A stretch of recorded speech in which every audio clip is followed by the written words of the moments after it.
Hey guys, welcome back to another video on my channel. Today we are covering Snapshot 24W35A, and this one brings some changes to raid farms, as well as bundles, and also quite a few technical changes and bug fixes. Before we jump to the changes in this video, I'm going to quickly just mention there are no changes to the redstone experiment, nor are there any changes to the minecart experiment. But there are some changes to the bundle experiment, and I'm going to quickly cover them first, as there is only really one change. And this change is when you have items inside of a bundle, you can no longer select the item with your number keys. As you can see, when I click a number key, it's going into that slot.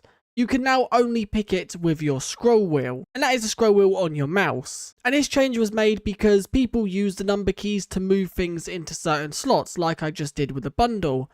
And Minecraft want to avoid this as it does cause confusion. Another reason is because you can only have numbers 1 to 9. On your keyboard you only have numbers 1 to 9, and you can have at most 10 visible items, meaning that one item can sometimes not be accessed through your numbers. So now you can do it exactly like before, they've just removed the ability to select it with numbers. Which I don't really think this is going to affect many people, because most people would have probably used the scroll wheel anyway. And that is it for the bundle experiments. Now let's cover the raid changes, as Minecraft are still improving raid farms, basically nerfing them. And there are two main changes to raid farms, and these are them. Raiders must find a place to spawn no more than 96 blocks vertically above or below the village centre, or a raid will not start. So if your village centre is more than 96 blocks above or below the village, it will no longer spawn the raiders on them blocks, meaning that if you are doing it in the ocean, the raid will now fail.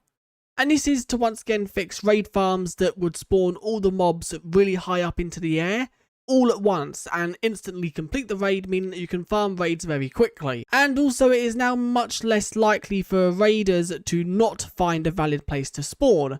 So I'm guessing they have probably just opened up the amount of area it takes for them to spawn, and maybe the blocks they can spawn on. I really wonder if this has fixed them spawning in caves though, as that was kind of annoying. But these are the two main changes, and once again these are just to tweak raid farms. This wouldn't really affect casual raids that you activate at a pre-generated village. This I think is mainly for raid farms. Now before we jump to the technical changes, as there are some, I'm going to quickly cover some noticeable bugs. First of all, redstone lamps wouldn't show on maps. You can now see that they do show as a brown colour. There was also a bug where if a drowned was in 1 deep water, they wouldn't chase the player. Well, that has now been fixed, and if we set it to nighttime, spawn a drowned and go in survival mode, the drowned will now chase us, or basically pathfind to us, even if they're in 1 deep.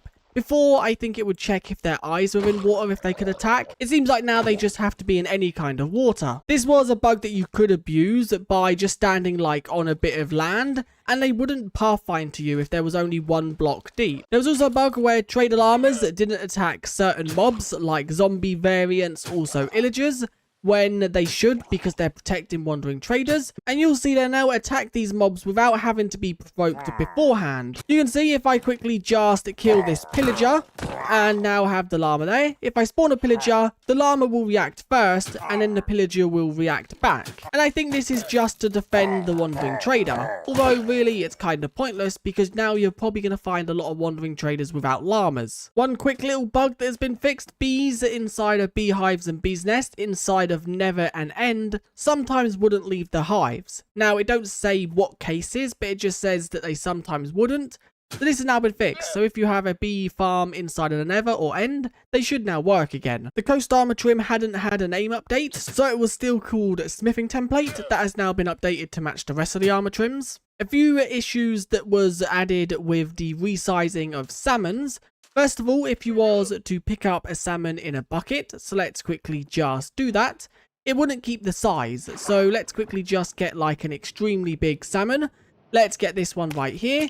You can see if we pick this one up and place it down again, the size is kept, and every time we place it down, it will be this big salmon. Another thing that has been updated is the hitboxes for the salmons. The hitboxes will now adjust to the salmon size as well. So if it's a really big salmon, the hitbox will be a lot bigger than if it was a small salmon. There was also a bug where snow golems would shoot straight up rather than at the mob. That has now been fixed, and they will now shoot directly at the mob again. If mob griefing game rule was set to false, creepers could still explode vehicles. This was things like boats, minecarts.